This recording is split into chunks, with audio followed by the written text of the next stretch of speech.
Hello everybody and welcome into PGR eSports' Intimidator Superspeedway Series, live tonight from the high banks in the World Center of Racing, Daytona International Speedway. As we get ready for a little bit of a special one here tonight, it's the PGR preview to the PGR 500 here tonight. And so again, a lot of things that drivers are fighting for in terms of payouts, but also a free entry into the PGR 500, which will take place in early February. Thank you all so much for tuning in. You are watching Austin Green on PGR eSports. All right, with qualifying complete, drivers are getting gridded up, and it's the Coke Series driver, Malik Ray. He takes the pole in that number 7 car. He'll have his teammate, the Canadian driver in the field, Kyler Wynn, rolling off to his outside in second. Josh Bonwell will start back in third. Garrett Maines in fourth. Cody Nagels for Nightmare Esports rounds out your top 5. Matthew Baker to his outside in 6th. Devin Ray for the Jack Shack back in 7th. It's Landon Velicky for Nightmare Esports back in 8th. And rounding out your top 10 in row number 5 is Kevin Freeze. And another one of the Coke Series drivers, that is Michael Guest. Moving on back to row number 6, it's going to be Sean, I believe it's John Schoenbachler. We'll probably call him John S. here tonight. I apologize if I'm getting it wrong, John. Matt Lee starts to his outside in the 12th position. And then as we move our way back onto row number 7, it's going to be Nash Brambilla alongside Joshua McCullough. Joe Armstrong in 15th with Ken McCullough Jr. in 16th. Trevor Osmond for the Jack Shack alongside Mike Davenport. Those two make up row number 9. Brian Hennings in 19th and Mark Vondell rounding out your top 20. Jared Haynes will start 21st. Chase Mastretta for Nightmare Esports to his outside in 22nd. It's going to be John Ward and Andrew McGronigal back in row number 12. Moving on back to row 13, it's going to be Kenny Reel alongside Freddie Bosnez. Brock Westmill in 27th. Gordon Spain in 28th. Looks like we got James Wagner in the 29th spot here tonight with Larry McDonald in the 80. Rounding out the 30, top 30, if you will. Jeff Merck back in 31st. Zach Doaust in 32nd. Then you've got Corey Cook, 33rd. Chris Melton in 34th. Axel Smith, he will start in 35th with Rhett Tucker to his outside in 36th. Terry Wilson, 37th. James Waring in 38th. Austin Floyd, 39th. Dylan Basin rounding out your top 40. Dylan Jones, Logan York starting row 21. Ethan Eckert, Tyler Vickery, row 22. Tucker McClendon and Tony Cox in row 23 with Jimmy Emos and John Mullahan in row 24. And it's Dylan Del Mastro rounding out the field here tonight as he starts in 49th. Quick look at your race info. 60 laps the distance here tonight at Daytona. 50% fuel, unlimited tires. Do have a fast repair fix setups as always. 3 green light checkers, and notice that track temp 121 degrees to start this race. All right, here we go as we work our way into the Geico restart zone. Green flag is in the air. The preview to the PGR 500 is underway.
And just about a lap and a half complete here at Daytona International Speedway. Had to get a few more things set up, so I apologize for the brief delay there on the second lap. But side by side as they worked their way into turn number 3, out in front, it's the 29 of Kyler Wynn. Garrett Maines doing all the pushing right now, and right there, boy, that was a close call as Garrett tried to get lined back up to give Kyler a push through 3 and 4. You saw that car start to jump just a little bit sideways. Good save by Kyler to hold on and maintain the lead. Here comes Matthew Baker, though, on the bottom. It was Malik Ray leading that line there for the first lap and a half or so, but he jumped up, and since the 5 jumped down, he got connected pretty quickly with the 62 of Landon Velicky, and now they will draw even side by side for the lead as they work their way off a 2 onto the super stretch. Meanwhile, further back, some trouble here. First trouble of the night is we've got a caution. Trying to figure out exactly who it's for here. Looks like it's going to be Terry Wilson. in the 36. Front end of that car has been significantly flattened. And so clearly he hit something pretty hard here, especially along that right front. Question is, was it the wall or was it another car? Looking a little bit ahead, Austin B. Floyd, the driver that runs just in front of him, doesn't appear to have any damage. So for what we can see right now, it appears at least like Terry Wilson may have been the only car involved in this incident here on lap 4. So let's go back and take a look at it here and find out exactly where it brought out the caution. And, oh, I take that back. Austin B. Floyd, sure enough, he was involved. In fact, this is a few cars that were running kind of towards the back of this group, usually an area where you're kind of the drivers that are trying to take it easy here, trying to stay out of a wreck, not be the ones that ultimately cause it. But you see Tucker McClendon running in the middle, and then Terry Wilson on the inside. And Terry's not really sticking to the inside here. In fact, he starts to wash up. Now, Tucker McClendon, does he move his lane down a little bit here? Yes, he does, but, you know, you can't really put this wreck on him here, in my opinion, because watch Terry Wilson. I mean, he just drives up and then eventually gets into the 0-0. Like I said, you know, maybe Tucker slightly move it down, but, I mean, Tucker's in the middle line. Terry's way off the bottom right here, and he comes a little bit more off the bottom, and eventually just gets into the left front of Tucker McClendon, and that hooks him into the outside safer barrier. Tucker's going to try to go low here and minimize the damage. Unfortunately, though, looks like he gets together with Tony Cox. And so that causes a little bit more damage for those two than what they were probably initially expecting, as Tucker McClendon's going to go back into the outside safer barrier. And Tony Cox goes for a slide as he tries to save it. Tucker McClendon with some damage as well. Let's give you another view of this here. The contact that kind of sparked and what it looked like here for Terry Wilson. So watch this.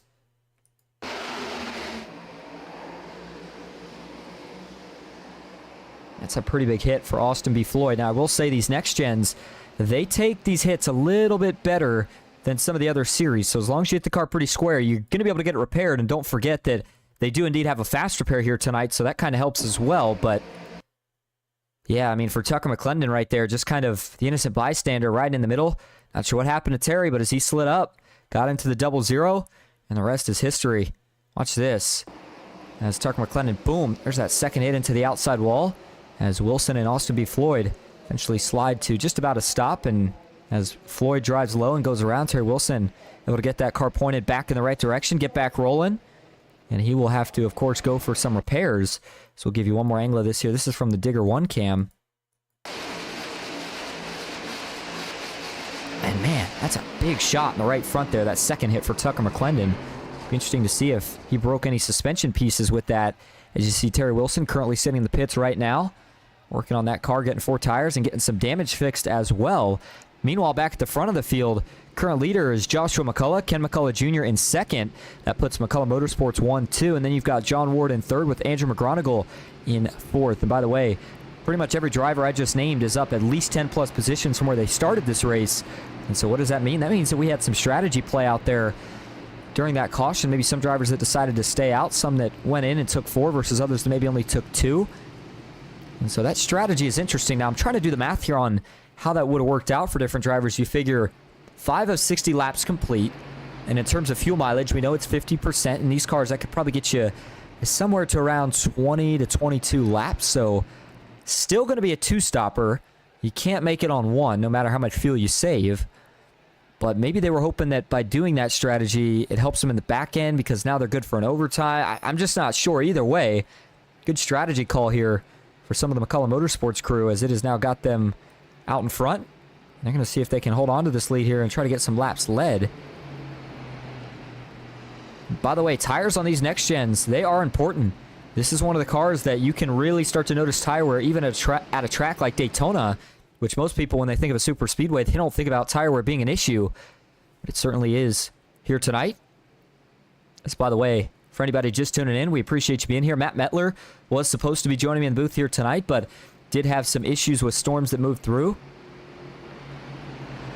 And so, don't know if we're going to have him here tonight or not, but just figured we'd give everybody a brief update on that. Dawson Wise currently covering an OP race. We'll see if he decides to hop in later, but, I mean, man, tonight, all the opportunity for drivers, not only with the prizes on the line, but a chance to really learn and kind of get prepped. You know, I know it's not until February, but that's going to come up pretty quick.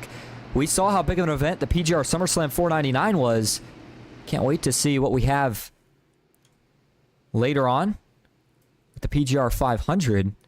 And as we get ready to go back green here, looks like this is going to push that fuel window probably somewhere closer to about maybe lap 28 before they have to make their next pit stop.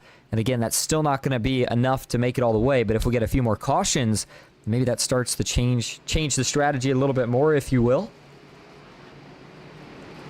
And so for Joshua McCullough and Ken McCullough Jr., we'll see if they decide to kind of try to hold both lines if they so please, or if they do what kind of seems to be the more favored strategies in these next gens, which is try to control one of the lines, usually the top, as they can roll a lot faster, especially when you get the tandem draft going. But with the way the Xfinity car has kind of shifted with the new update and how much careful you have to be with pushing, I think the next gen is really kind of the car where these drivers are going to have the chance to kind of let loose, basically, in the sense of you can do a lot more pushing, you can be a lot more aggressive, and not have to pay as much of a consequence, but you still got to make sure that pushing is square and that it is smooth. All right, here we go. Caution, cleanup is complete. Green flag is back in the air. 7 of 60 laps complete.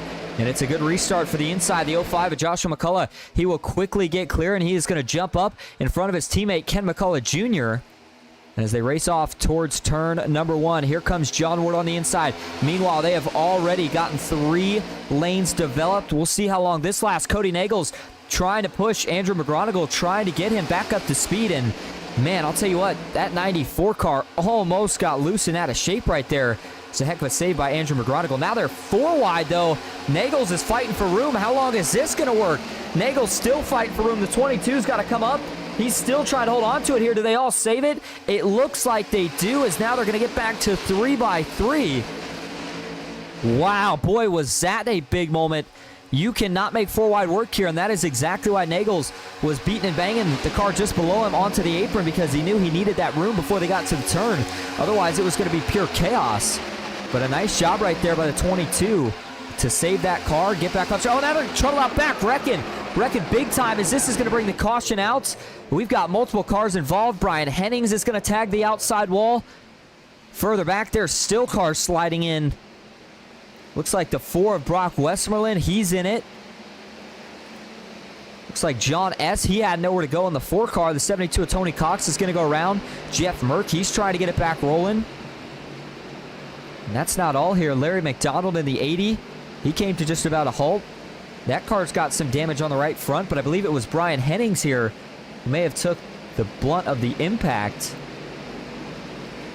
As you can see, the front end, that 74 car is certainly worse for wear, as we are now under caution for just the second time here in less than 10 laps tonight. So let's go back, take a look at it. This one collected quite a few. I know we got that fast spare, but remember, all these wrecks early are going to translate to issues later on, especially for drivers who were in some of these earlier wrecks. All right, so let's see how this starts. Now, I have a feeling there's a good chance this may have been kind of as the result of a checkup on that top lane. And so watch Nash Brambilla. It's gonna be right around there, it looks like, at least is where this potentially starts. And so we'll go to the chopper view first as they get into turn 1. Ooh, one car gets up the track and into the wall. That's Rhett Tucker. And for Tucker here, does he get any help? Watch the top of your screen. He does it. I think it's just a quick checkup in front of the 99 there with Matthew Baker, and Tucker's just trying to kind of avoid running into the back of him. And as he does so, that's how he gets him to the outside wall. But let's watch it from the cockpit view here. I'm not sure, because it didn't look like that from that view. Tucker doesn't look like he was necessarily letting off to try to lift. Just gets into the outside wall. You wonder, was he maybe just running a little bit too high on entry of the corner and didn't realize how close he was to the wall? I'm not sure, but either way, watch this again.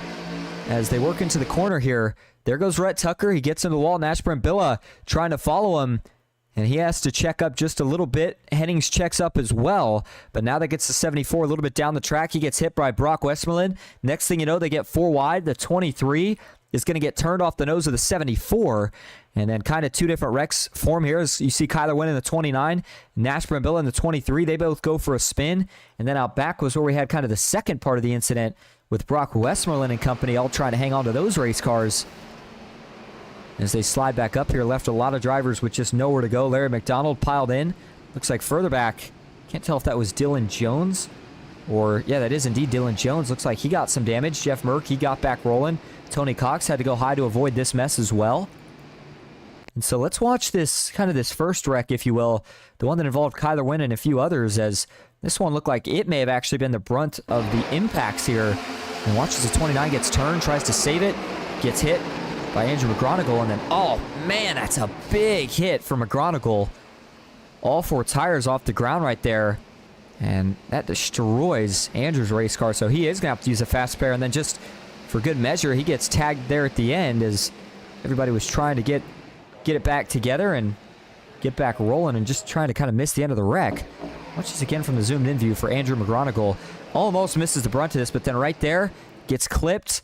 And man, at this point as a driver, it's such a bad feeling because you know that there's nothing you can do. And man, look at that impact. You saw Matt Lee, he got collected as well. He had nowhere to go. I'll give you 2 more views of this here. First one from the gyro cam for Andrew McGonigal. And then we'll switch to the gearbox. This is as he kind of gets turned around. There's the big hit. That leaves that Dark Horse Ford Mustang with all the damage that it sustained here. And then I want to give you one more view here from the TV1 and 2 cam and show you what the carnage looked like from a little bit of a broader lens. That probably collected, all in all, a handful to a couple handfuls worth of drivers is right there in the back. Saw more contact. Mike Davenport, you see he was scraped up there on the left front. And there was Dylan Jones cutting through the grass. So as we go back live, 11 of 60 laps now complete. Looks like lights are going to go off on the pace car. So we will be going back green with 12 of 60 laps complete. And looks like actually in the chat, Tyler Vickery says that he got to avoid Warzone right there. Well, we couldn't quite see it from the views we looked at there, but Tyler Vickery in a little different scheme than we're used to seeing as well. So let's hop on the cockpit view and watch this from Tyler Vickery's point of view.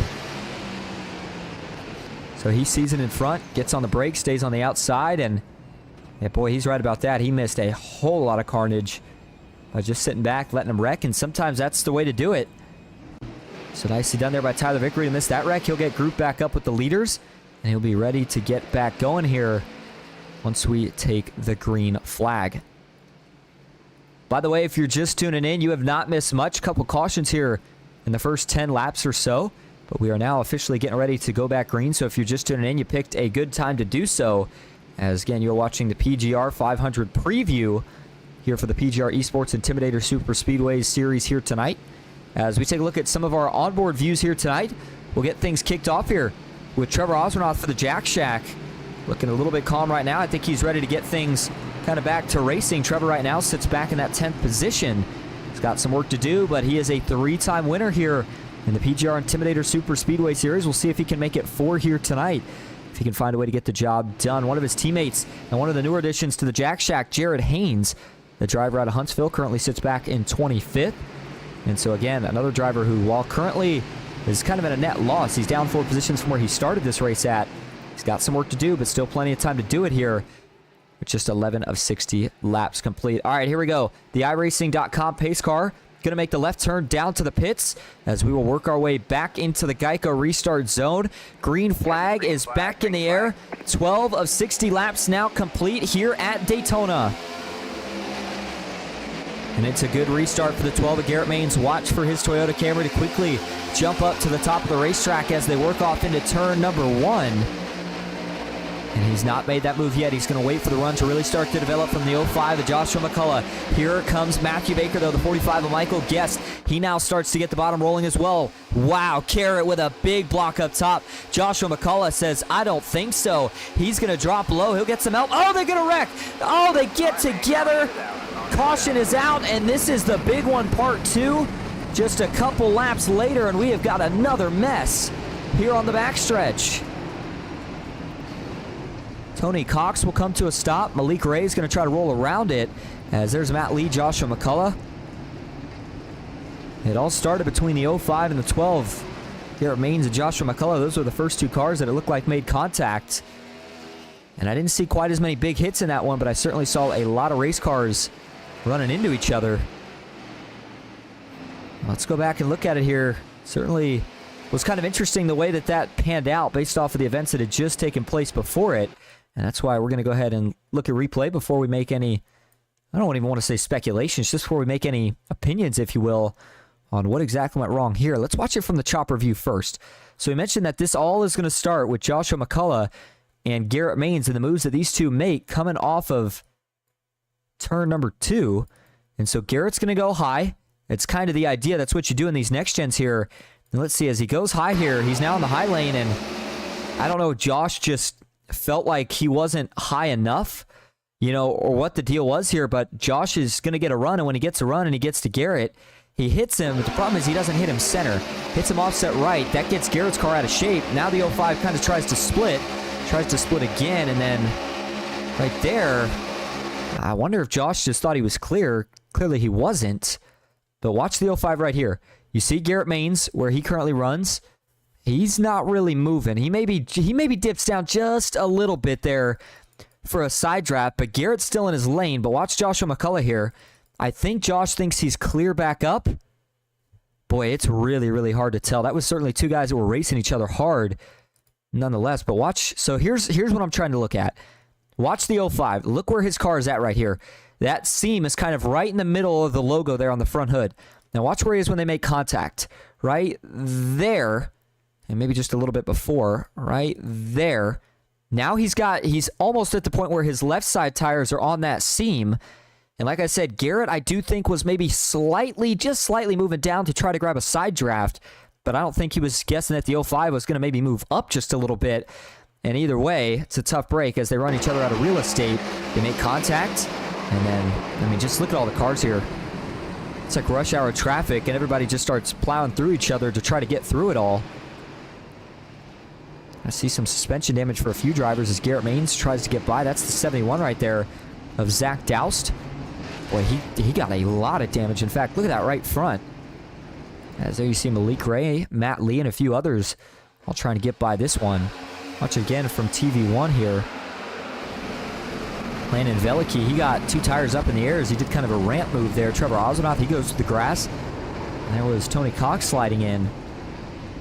Give you another angle of this here from the turn 3 entry cam. Kind of give you another view of just how big of a wreck this one was. And again, some of these drivers had already had to use their fast spray that were involved in this. And it's going to continue to just shake up track position, shake up fuel strategy, and just about everything else in between. As let's take an onboard view here for Jared Haynes. The onboard view there is it looked like he may have... I was keeping an eye on him, and it looked like he may have snuck through this here, but let's go to the onboard view and take a look. So this is right as it starts. He goes low, stays in the middle, checks up, checks up, checks up. Oh my goodness, he did make it through. What a job by Jared Haynes. How did he miss that one? Oh my goodness. Watch this from the zoomed in view as well. For Jared Haynes in the 7, they're going to start wrecking, and watch the bobbing and weaving he has to do here to miss this. Lucky he doesn't get hit from out back. And then right here, I mean, he's got the brakes locked up, and then the C's, they just part for him. He shoots the gap, has to miss one more. That was the 61 that he had to dodge. And then once he gets through, he is gone. Much clearer skies ahead. Nicely done by Jared Haynes. So up front, now leading the way, you've got Matthew Baker. On the inside, it's the 45 of Michael Guest. And then in row 2, you got the 25 of Kevin Freeze. He has now made his way towards the front of the field. Alongside him is the 92 of John Ward on the inside line. And so, with just 15 of 60 laps complete, by the way, Devin Ray looks like he has now made his way up here. He's up a spot from where he started, but the 85 falling back just a little bit off the start. Quickly has recovered. Now, we're only a fourth of the way through this race. And looking at fuel strategy, it's getting closer to being a one-stop, but I still don't know if they're quite at that point just yet. I think we need to get maybe one more caution, and then it'll become a one-stop race, at least under green. We start seeing a few more. That could potentially change yet again as well. All right. So with the way it's setting up, I think the aggression level is going to stay pretty much where it's at. Normally we would talk about things calming down, but you know, when you start to get a lot of cautions, drivers start to get a little bit nervous that they may not have time to get back to the front later on. And a lot of aggression as drivers are trying to get ready for what to expect in the PGR 500, along with the payouts that we have in store here tonight with a full field. Those payouts are going to hold full as well. So looking forward to seeing who can take on the cash spots. By the way, another one of our onboard drivers here tonight, Tony Cox, one of the veterans, or becoming one of the veterans of Money Racing. We start to see him more and more. We've seen him for a while, especially in Tuesday Night Thunder. And as it stands here tonight, I was trying to figure out, does he have a heart rate monitor on there? It almost looks like he does. That's pretty cool for Tony Cox. We'll have to go back and look at that as the race goes on. Green flag is back in the air. As we turn our attention back up front, it's a good restart for both cars in the front 2 rows. But it looks like it's going to be the inside line with a little bit more momentum as they work off into turn 1. Kevin Freeze, though, he is tandem with the 5 of Matthew Baker up top. John Ward gets broken up. Now they start to check up further back inside. And that's going to really start to help the top roll. Caution is back out, though. So we will hold that thought as we got trouble further back as chaos strikes yet again. This time it's off of turn number 2. Looks like, was Rhett Tucker one of the drivers involved? Oh, no. John Schoenbachler. Again, I apologize. I believe I butchered his last name. We'll keep it with John S. for now, but either way, he's torn up again. And remember, he was just involved in that last incident, the one before that as well. So a bad night gone worse for John S. right now, as he is still at a standstill down by the inside safer barrier. We'll see if he's able to get back rolling here or if he decides to call it there for the night. We'll go back and look at this here. They're 3 wide further back, as actually it almost looked like they got 4 wide for just a second, and that was the 61 of Corey Cook. That's going to shoot the middle here, and then the chaos kind of breaks out after that. Watch this from the zoomed-in view. So there's the 4 of John S. up top. Larry McDonald's going to try to give him a little shot here, trying to push him. Not sure if the 4's got an issue or what, but Larry's going to try to jump low, and as he goes to do so, looks like the 80 and the 61 get together here. We'll go back and watch this from... I want to watch from the cockpit view first to see was there an issue here? I almost wonder if there was. Yeah, there had to have been. You notice he never shifts out of 3rd gear. John S., that is, he kind of stays stuck in 3rd gear. Not sure if he had a technical issue, or I'd almost find it hard to believe that he simply just forgot to shift, although I assume it could certainly be within the realm of possibilities, but I almost got to believe that that is some sort of technical issue there for the 4 car that led to that incident. And then, Larry McDonald, he's got to get out of the way, right? He knows that if he stays up there, he's going to get buried. And as he goes to do so, he just barely clips the 61 of Corey Cook. That sends the 80 back up into the 4, and now for John S., he's along for the ride. Tags the outside safer barrier. Corey Cook comes back down. He gets T-boned again by Larry McDonald, and then they collect the O2 of Logan York as well as they start to slide down off the banking onto the apron. Give you a few more looks at this one here. This is what it looked like from the spectator stands, and watch the speed difference right here as he's just not shifting. Like I said, when that's kind of the case, and I've been in a position where maybe not to that extent, but even when a driver just simply misses a shift, it causes such a big stack up that it's hard for people behind to really get checked up or be able to avoid it. You do see the 4 lock it down, so he clearly did have some sort of input, but he did not move since then, and in fact, looks like he has finally been able to tow it back. We'll see if John S. is able to make a return to the track or not. Either way, back up front we go. Kyler Wynn currently being scored as your leader. Matt Lee in 2nd, Malik Ray 3rd. Kenny Reel is in 4th with Mike Davenport rounding out your top 5. We mentioned Kenny Reel. He's another one of the drivers that's carrying an onboard view for us here tonight. That's the driver out of Evansville, looking for his first PGR eSports win. We see Kenny do race control quite a bit of the time, but here tonight, he's out on the track trying to see if he can get the job done. Right now, he's got himself in good position to do so, but I'm sure, as a lot of the rest of the field would, he's hoping that we can run some green flag laps here and have a chance to see what these cars can do in a pack over the course of a long run. And then you start to move your way a little bit further back in the field, where we find the 60 of Jeff Merck. He currently sits in the 20th position, and he is up 11 spots from where he started this race at. That's the 7 of Jared Haynes just to his inside. And then the man who has kind of been the dodger of all wrecks so far tonight, that is Tyler Vickery. He currently sits back in 31st. He's up 13 positions from where he started this race at, but he does still have some work to do if he wants to get to the front here with just over 40 laps to go as we go back green. So it looks like lights should go off on the pace car this time around. And that will set us up for restart with exactly 20 of 60 laps complete. And remember, I said if we got another caution, then I think this thing would come down to a 1-stop, and I think that's exactly where we're at. This race should be a 1-stop from here as a result of the fact that you figure we're going to go back green with 20 complete. You can make it on fuel probably somewhere around 20 to 22 laps. Let's just say it's 20 on 50%, which again should be kind of the I guess I should say the start of that window, or kind of the leading edge of the fuel run. And so with that, you can still make it to lap 40, then you top off, and there you go. You're going to make it to lap 60 after that. But if you stretch it maybe a little further, and then you pit at the end of that second run, then you'll have the chance to, of course, have some fuel for overtime if we were to need it. Which, with the way things are going right now, certainly seems like a very likely possibility.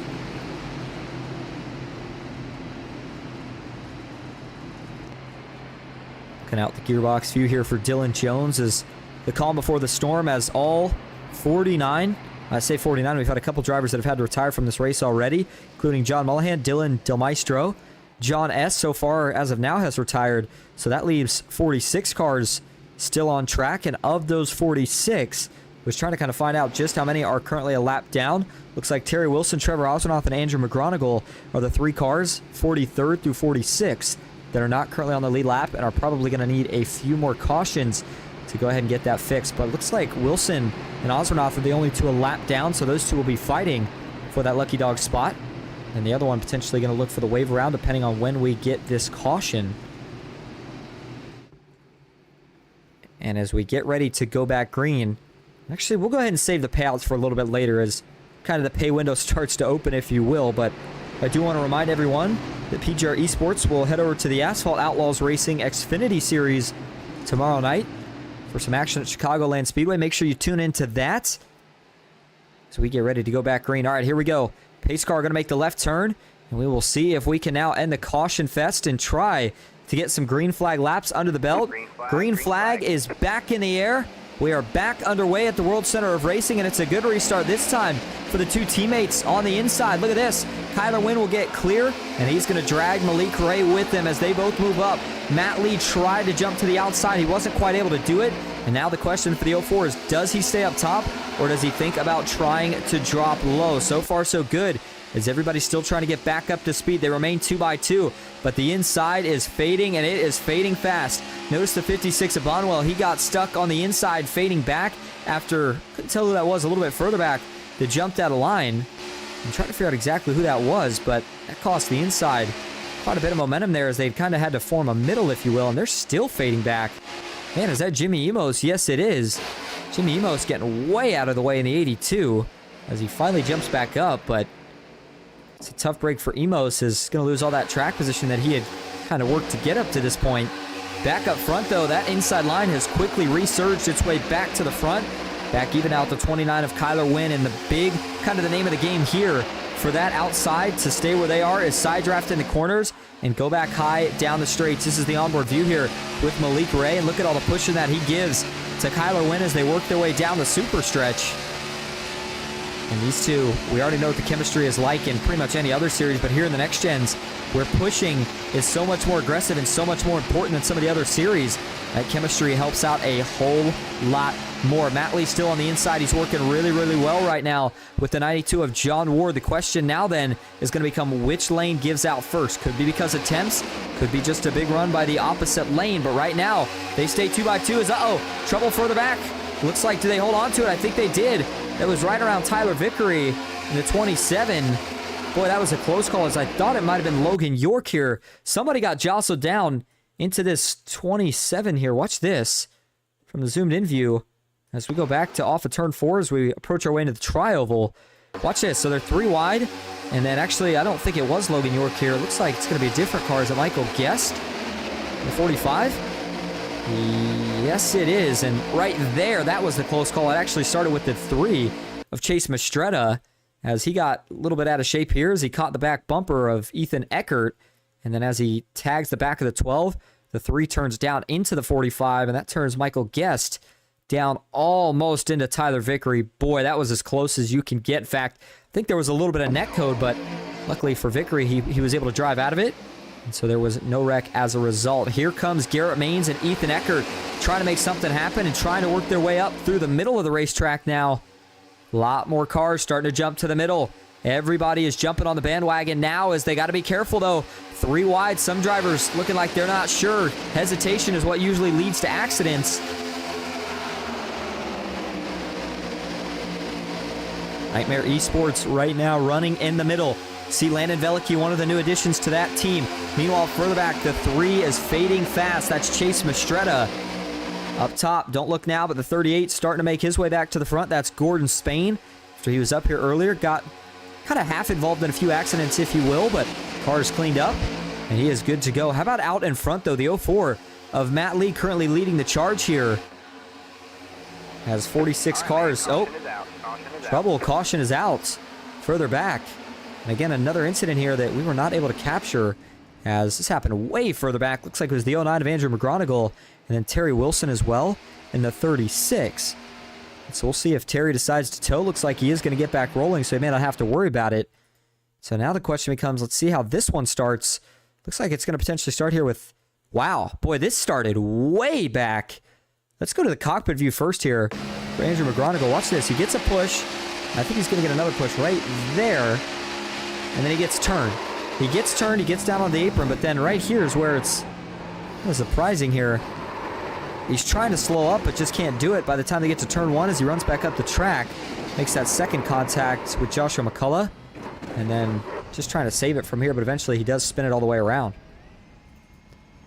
Watch this from the outside view and show you what I'm talking about. So this, again, all starts back with some contact that happened between him and Rhett Tucker just as they were working their way out of the trial. Well, I think Tucker, who's obviously just trying to push him to help that group catch back up, gets him a little bit sideways here and then just kind of swipes him right there. Yeah, the 99's trying to jump back behind him, but instead swipes him to the left.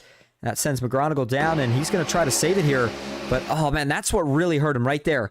I think he actually maybe saves this race car if it's not for that giant bump that he hits right here. Look at the airtime this car gets as it goes over the bump. Remember, when that car's bouncing around like that, he can't use the brakes. It's not doing anything. And so then, of course, once he finally lands back on all four, he's trying to save it. He realizes that he runs out of room and just slides back up on the banking into oncoming traffic. And for Joshua McCullough, Terry Wilson, boy, they had absolutely nowhere to go. And Terry Wilson took a massive, massive shot in this one. Let's watch this here a few more times, especially this contact here for Terry Wilson. Joshua McCullough tries to go high. Boom. Big hit to the 05. And then here comes the 36. Man, another clobbering blow. So it looks like that wreck, all in all, is going to collect about 3 of them. So we get a couple more views. See if you can see him come back up from the gopher cam. Yeah, sure enough, you can. Right there. And then the big hit, of course, for Terry Wilson. Didn't really have anywhere to go through this one. Give you one more angle of this here from TV2. Boy, I'll tell you what, he just, and I mean just barely, misses the 03 of Ken McCullough Jr., the 09 of Andrew McGronigal, that is. Watch how close that is. Oh, man, I think there was actually a little bit of net code. In fact, yeah, because you see Ken gets turned onto the apron as a result of that net code, but I don't believe he sustained any damage. Not the case, though, for Terry Wilson. And then you see Logan York. He's going to try to sneak by on the outside, which he does. And so it is now your 5th caution here tonight. Just 26 laps complete. About an average caution of every 5 laps or so. With the way things are going.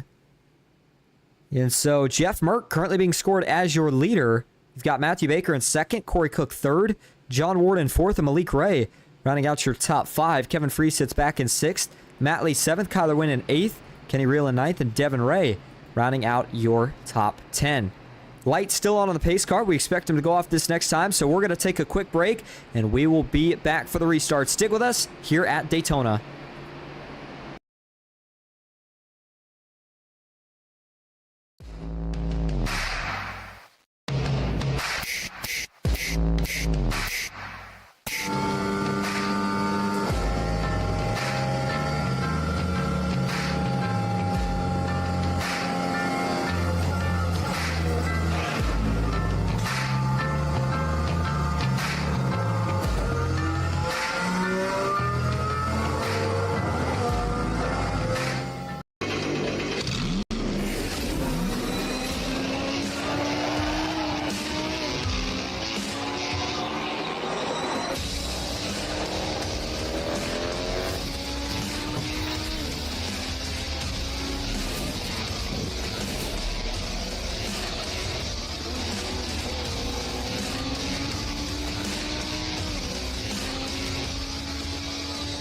I played a couple of simulators, and this was like very responsive, especially the hydraulics and stuff, the motion and stuff was really, really on point. But you feel like you're really driving, it feels real.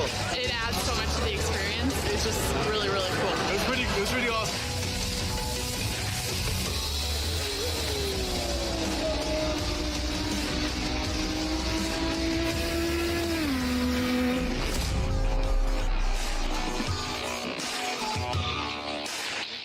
We have created our own drink company. The fastest growing sports drink in history. We will run! We will run! Ladies and gentlemen, we got The monkey has prime! this season, we are hydrated. The official sports drink of the UFC. It's time! Oh, that's good.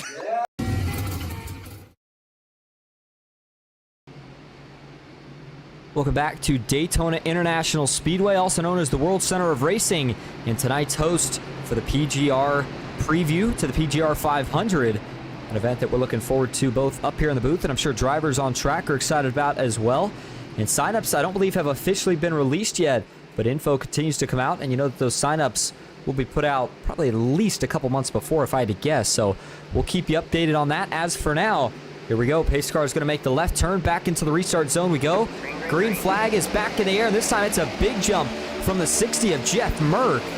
And that big of a jump, he's got to be careful as, Baker missed a shift. Matthew Baker missed a shift. It caused a huge stack up, and now they're back to 3x3. We have got a whole bunch of disorganization getting down into turn number 1.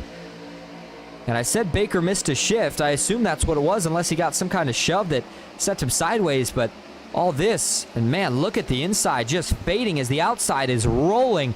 Big block, Corey Cook. John Ward says, I don't think so. The 61 almost just got himself turned around. And now Garrett Maines, he'll stay to the inside. Now he'll jump low. Malik Ray is going to cover as he'll now go to the bottom as well. And Jeff Merck, nothing he can do. He'll try to jump down the side draft, realizes there's nothing to gain. Now he moves back up, further back there, going to go almost 4 wide. Brock Westwell, now he looks to the middle. More checking up out back. They continue to stack up on the outside. That goes all the way back to the 49 of Chris Melton. Now it starts to settle down out back.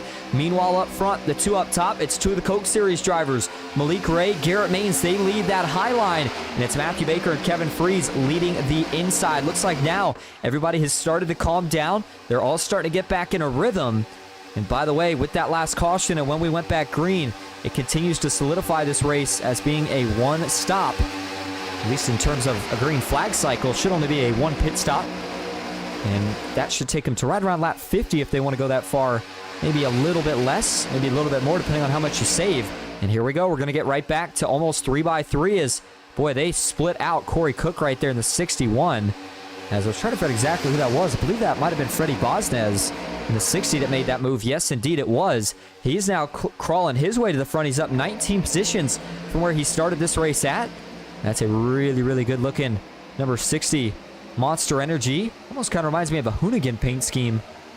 You wonder if that's what it is. Either way, he now draws even with Kevin Freeze and Matthew Baker as the outside is back to rolling. Kyler Wynn's going to jump to the middle. Merck's going to jump down low. Kyler Wynn in the 29 needs some help, and he's going to get it in the form of Coke Series driver Michael Guest and Nightmare Esports driver Matt Lee. Here comes Kenny Reel in the 11. He commits to the bottom as we got trouble out back. Couple cars into the wall. Not sure if it brought out the caution. It hasn't of yet. Looks like we keep it green, and that was, I believe that was Zach Doust who got the brunt of this one. Yes, it was. Boy, that car's destroyed. He's trying to get it down to the pits here. It looks like that's exactly what he's going to do, but no steering for him is certainly making that a pretty tough challenge at the moment. Let's go back and watch this here. Oh, went a little bit too far. And we'll go back here to the live shot and back this up the manual way. Watch this for Zach Doust. He had some trouble here. I believe it's Zach Doust, by the way. I apologize if I'm pronouncing it wrong, but I believe he had some trouble here. Did he get into the wall? Oh, man, that was really close to being another big incident that ends up just kind of affecting a few cars. And again, we kept it green, but we'll only have time to look at this once or twice. And so again, let's watch this here. Notice what happens as the 71's on the high side. Here comes the 27. He's trying to cover a big run from Rhett Tucker. Can't do it as he gets there. Either Vickery tries to dart back up because he realizes the 99's got the run, or there's just a little bit of net code. Either way, the 27 goes back up the track, gets into Zach Doust. That sends him down. And then look at this save here from those 3 out back. Unfortunately, though, for the 71, big hit for the 27, breaks his left front suspension. He goes into the wall. And so for Vickery and Doust, that's big contact. That's probably going to cost both of those cars a lot of speed, and they're probably going to have to make a pit stop. Looked like Vickery did decide to stay out that time. Not sure how long he'll be able to do that, as, yeah, it looks like he has made his way to the pits now, as Zach Doust has decided to to toe. All right, so as we turn our attention back towards the front, a little bit of 3x3 action from about 5th on back. The first 3 leading the way are on this outside. It's Malik Ray, followed by Garrett Maines and John Ward. But here comes Kyler Wynn. He's got a push from Michael Guest. Matthew Baker in tow, trying to pull up to the back bumper of that 45 as well. And can he get there? Yes, he does. He'll give a shove. Now it's going to be a 3 versus 3 car tandem. Meanwhile, the 60, Freddie Bosnez, he'll jump back up. And he had to cover a big run coming for Brian Hennings. Oh, man, that was another close call as a couple cars that jumped up were not quite clear. I believe that was actually the 22 of Joe Armstrong that tried to take it. Now you see Nagels, he's a little indecisive on where he wants to go. Went top, back to middle. Now he's staying in the middle for now. And Kyler Wynn, that line did fade out just a little bit, but Malik's still looking very, very strong up top. You wonder if Kyler gets another run. Does he think about jumping down? Is it too early? When do you make this move? Again, we are officially 4 laps over halfway through this race. It looks like Garrett is going to duck just a little bit low there. That is not to make a move, at least not as of yet. It's just to cool down, but Malik is going to go ahead and jump back to the bottom. That will help Garrett cool even more. As further back, you saw Veliky on the left side of your screen with a big move. As they're checking up, that's the 3 of Chase Mastretta going in the wrong direction, as is the 22 of Joe Armstrong. Man, these next gens, if you get caught out in a lane, it sends you to the back. But if you get caught out in the middle, it feels like you've got 2 freight trains going around you on the inside and the outside. Doesn't matter what you do. If you don't have the help, you go to the back. You go to the back pretty quickly. Good recovery, by the way, for Brian Hennings. I know we mentioned his name a few times, but the big one we mentioned was when he was involved in that wreck. But it looks like the 74 has gotten that car fixed up. Not sure if it was via fast repair or damage, or optional damage. Either way, look at this. Good run for Brian Hennings as he now runs back towards the front of the field. Eckert going to get himself split as he now finds himself 3 wide, but it's Josh Bonwell who will now be in the spot to go backwards. Kevin Freeze trying to get a push out back from Nash Brambilla to get back up there, but the 56 is going to bail, so now the 25 will as well. Ethan Eckert's going to retain his position just behind the 04 of Matt Lee. And John Ward pushing Malik Ray for all it's worth right now, and this 2-car tandem has broken away just a little bit. And again, at a track like this with a field of this level and this close, you're not going to be able to break away from the draft. For Ward and Malik, this is just kind of a temporary high, if you will, in terms of you get tandemed up, and it's kind of insane how big of a run you can get, how far ahead you can go. And boy, look at that shove right there from Kyler Wynn to the back of the Hyper Motorsports captain, John Ward. Ooh, Ward tried to cover. He's not going to be able to do it. Now Malik's going to jump back up. Garrett's going to give a big shove to the 29. Now the top really rolling. A lot of speed into turn 3 this time as they top out at over 200 miles an hour. Garrett Maines bails off. Watch for a move from this 12. Does he try to jump down in front of Matt Lee? Not sure if he's clear here off of turn 4. He is not. Matt Lee is able to draw back even. Nagels moves back to the high side in the green and black 6-car. Further back, his Chevy Camaro has been towards the front all night, but yet to be on the front row, at least for consistent laps. There's the 85 of Devin Ray. Now here we go, John Ward. He's looked like the best pusher over the course of the last few laps, and he will put Matt Lee back to the point. They're going to get clear as they jump up in front of the 7 of Malik Ray. And now you wondered who Malik and Kyler try to get clear. Well, it's not going to matter because caution is out. We've got trouble again for the 6th time here tonight, and it looks like it's going to involve the 71 and the 25. That's Austin B. Floyd and Kevin Freeze, who had rear suspension damage, wasn't able to drive that car back, so he had to pit here. And for Kevin Freeze, who was in this lead pack, boy, where did it all go so wrong right here for the 25? Let's go and watch this here from the TV3 cam first. Is there anything that happens ahead of him? That's the first question. There is. 71 of Austin B. Floyd gets into the outside wall. That's the 7 of Jared Haynes, who is running just behind Floyd.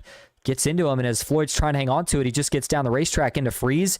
And that turns that 25 right up. Pretty much in a kind of a dead 90-degree hit. Well, I guess it wouldn't be 90 degrees. I guess I should say a 180-degree spin that leads to kind of a direct hit in the driver's side door. But you can see all the damage it did to that rear bumper, even the front bumper, and then ripping apart that suspension as Austin B. Floyd comes to a sliding halt on the apron. And Kevin Freeze, as he slides down, boy, a couple of really, really close calls there as the rest of the field came into view. So watch this here again from, we'll go a little bit more to a zoomed in view for where this all starts here for Kevin Freeze. Is again, Austin B. Floyd, who you see in this shot just ahead of him. He's going to get into the turn and get into the outside wall. And when you get into the outside wall, you lose a lot of speed quickly. Jared Haynes trying to stay off of him, just gives him a little tap though right there. not quite able to check up enough. And then, as I said, I think as Austin's trying to save it here, trying to drive out of it, that car just gets too far down the track. And once he gets into Kevin Freeze, nothing Kevin could do, and that's a big hit. So we know for sure that'll be a fast pair for Kevin. You do see the flaps deploy, keeps that race car on the ground. And then, boy, that close call at the end that I mentioned with a lot of drivers moving at a high rate of speed that almost cleaned him out. Watch this from, in fact, I want to go here, see if we can get a little bit of a different view as we'll back this up. So watch this from the drone cam. There's the initial contact, and then there's the second. But watch as everybody comes out back here. And it's going to leave Kevin Freeze very vulnerable here for just a moment as we'll watch it from the gearbox view. As he starts to slide down, this thing starts to correct itself. Man, it does not get much closer than that. Lucky escape there for most of the field.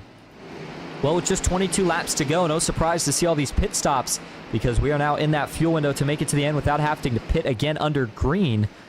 So Malik Ray leads him out. He will be scored as your leader. Matt Lee second, Michael Guest in third.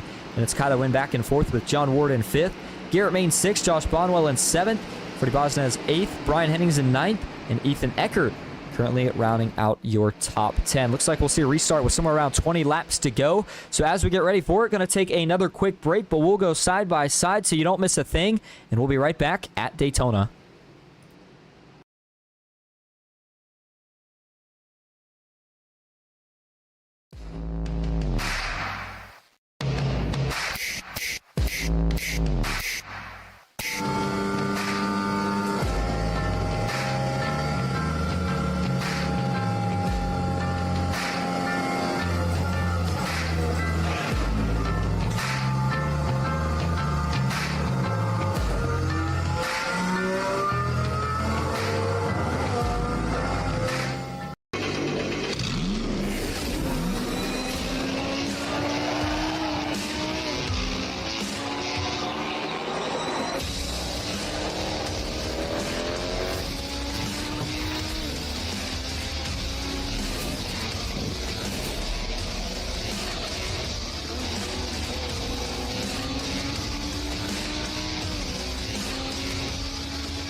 I played a couple of simulators, and this was like very responsive.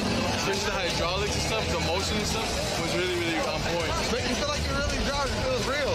It adds so much to the experience. It's just really, really cool. It was pretty awesome.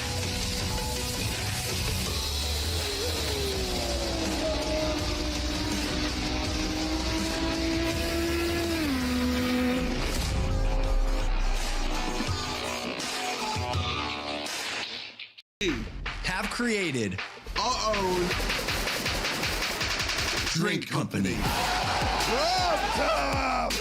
the fastest growing sports drink in history. We won't run! We won't run! Ladies and gentlemen, we got Alan. The monkey is prime! This season, we are hydrated. The official sports drink of the UFC. It's time! Oh, that's good.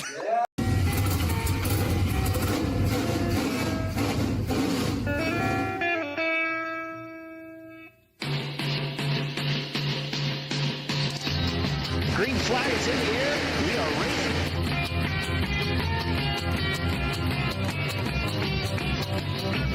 Three by three.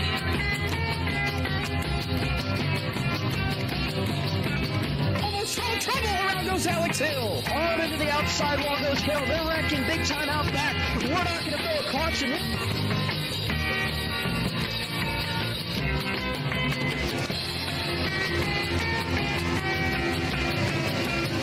Finish. Who gets it?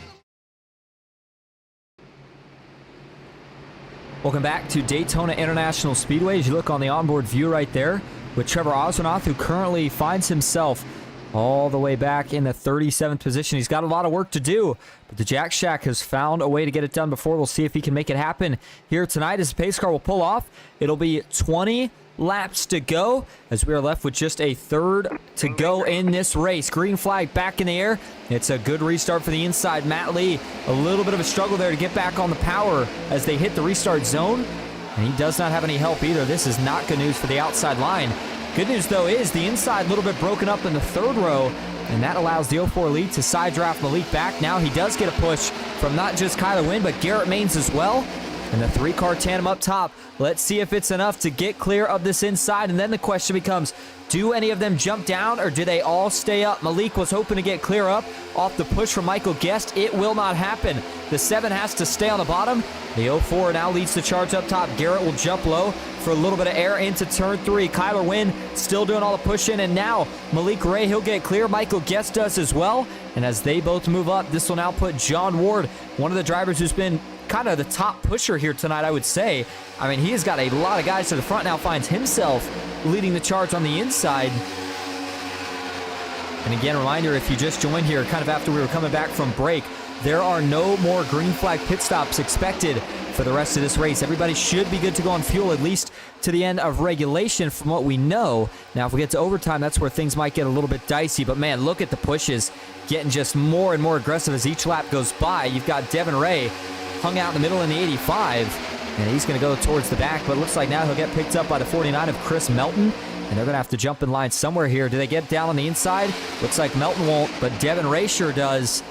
So it looks like Melton's going to have to continue to fall to the back. Meanwhile, up front, Malik Ray still leads the high side. That's one Chevy on the outside, one Chevy on the inside, followed by a Toyota and a Ford in row 2. Garrett Maines starting to get buried, as is the 29 of Kyler Wynn. Josh Bonwell, haven't had a chance to talk about him enough. I mean, we just saw him make his return kind of last week. Here he is back out tonight and looking like he never missed a day. So a great run going for Josh Bonwell right now. We'll see if he can keep it up. And then look at this third lane. It's the middle line trying to get something going, being led by Matthew Baker, the 22 of Joe Armstrong doing the pushing. They've got a couple of others there as well. You see the 93 trying to make something happen. And then just behind them here, in fact, that's the 62 of Landon Velicki for Nightmare eSports. Just 17 laps to go as they cross the line this time. Still 2x2 up front. Before things get too hectic, well, just as I say that, hold your breath. We almost had an incident further back. Chase Mastretta, Landon Velicki, they're going to have to merge back onto the racetrack. By the way, the 93 that we mentioned just a brief minute ago, that is Dylan Basin. Boy, he's had a pretty good run so far here tonight. You know, he's always going to be in contention at the end of these races. And here comes Cody Nagels. He's looking to get back to the front as he sits in the middle. Matthew Baker looking to take another peek, but he doesn't want to make the move yet. Now as Garrett will jump from the outside to the middle. Baker's going to move back up. Here they come. They've got a big run. Who's going to be the one to block it? Michael Guest, does he jump low? No, he doesn't. He'll stay up top, as does Malik and Ward. Nobody from the inside will jump up either. And they are still 3x3 as they work their way through the trial. Well, now just 16 laps to go here at Daytona. You've got to be so careful right now if you are anybody in the middle of this 3 wide, because you know the pushes are about as aggressive as they have been all night. They're just going to get more and more aggressive too as each lap clicks off here. And well, we're going to get a breather now because caution is back out for trouble. It's pretty far back in the field here, I would have to assume. In fact, I'm not even sure exactly where it is. It looks like it's Ken McCullough Jr. actually that had the incident. Yeah, there's the 03 as he went for a spin and then ultimately comes to a stop just on the apron. And boy, wow, it's pretty heavy right front damage there.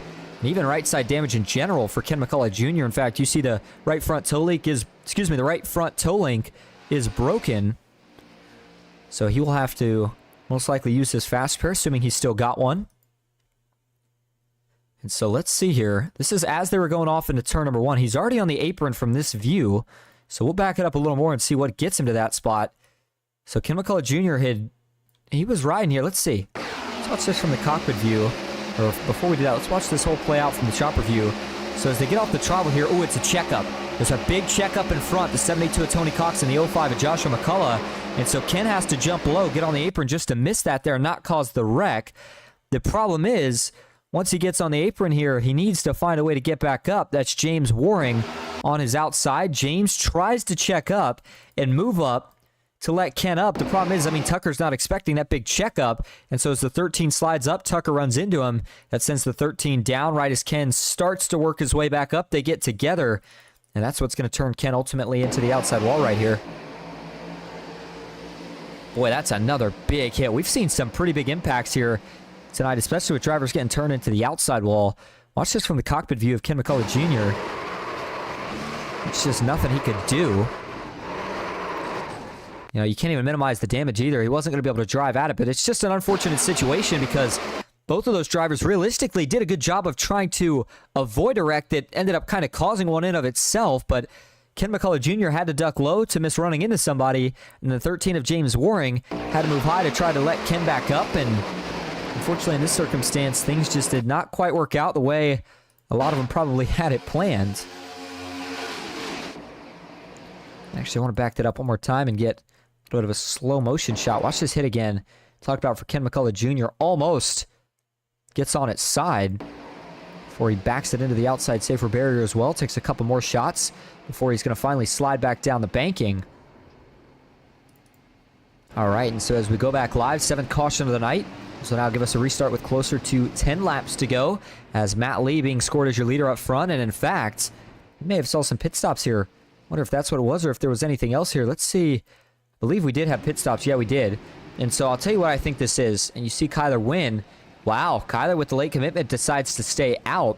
So I think we had a little bit of a split decision right here on drivers that felt like they were good to go on fuel versus drivers that wanted to play it safe, take fuel here.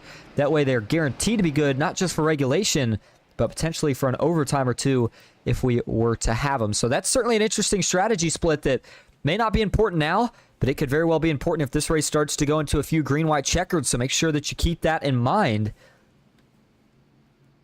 So as we get ready to go back green here, lights are still on the pace car. Want to take everybody over to what the payouts are looking like here tonight. And again, this was based off of 45 entries, and we had more than that, so these payouts may have actually been a bit higher.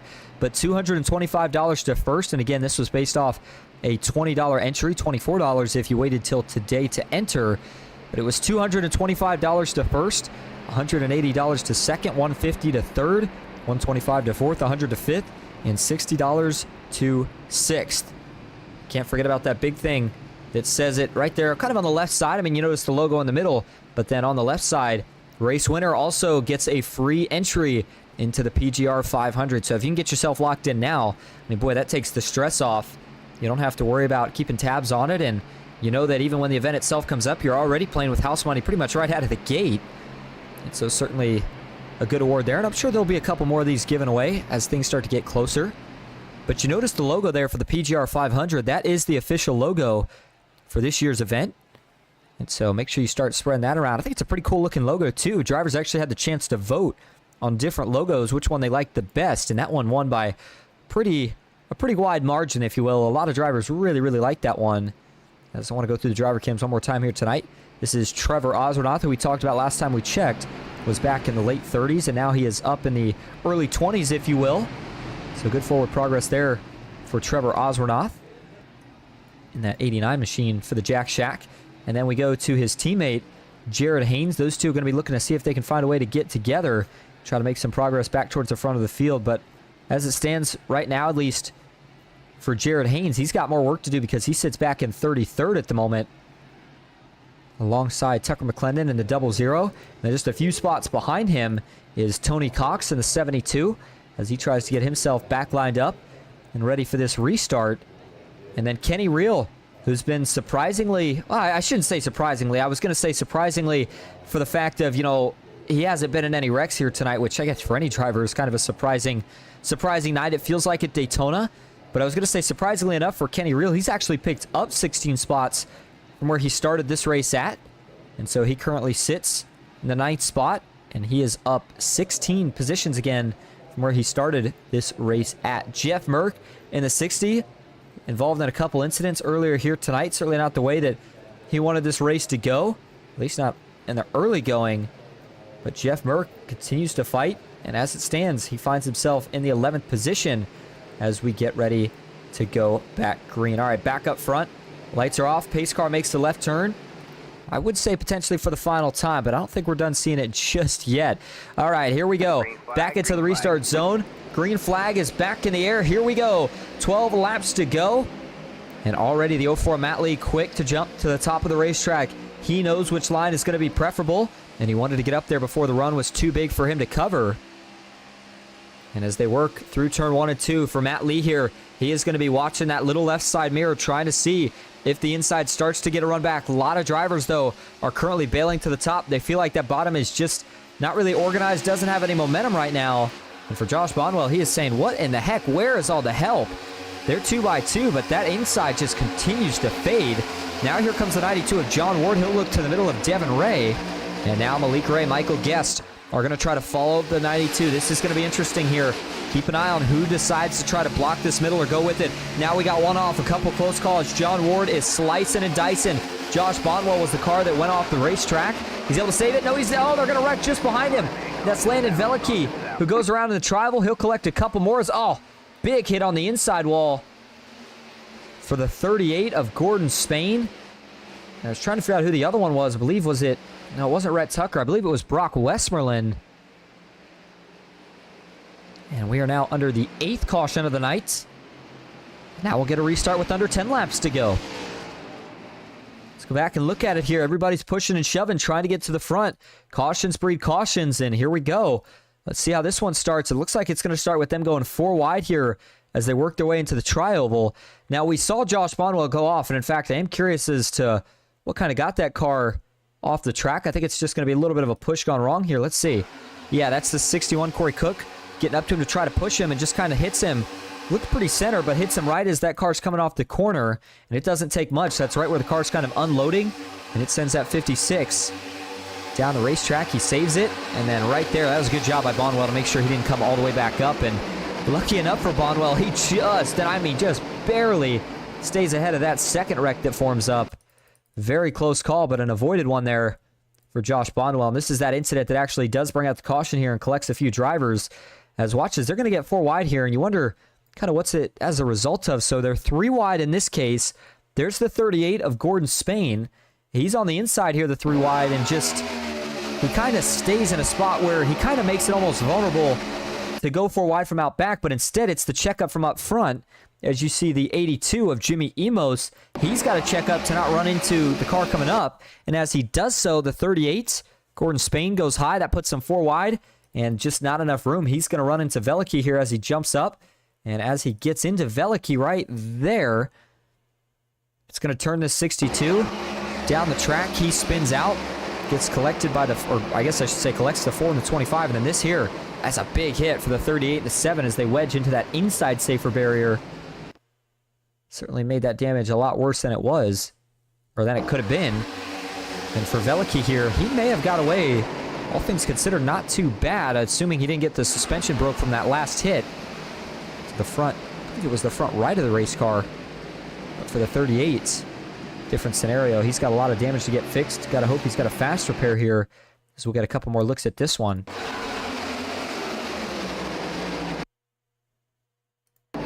Watch this hit for Gordon Spain as he goes down. He almost is going to clear this inside wall, but unfortunately no luck. And for Jared Haynes, that's a tough break for him as well. Talked about he had some work to do to get back to the front, and unfortunately when you're further towards the back as these races get closer to the end, this is what can happen.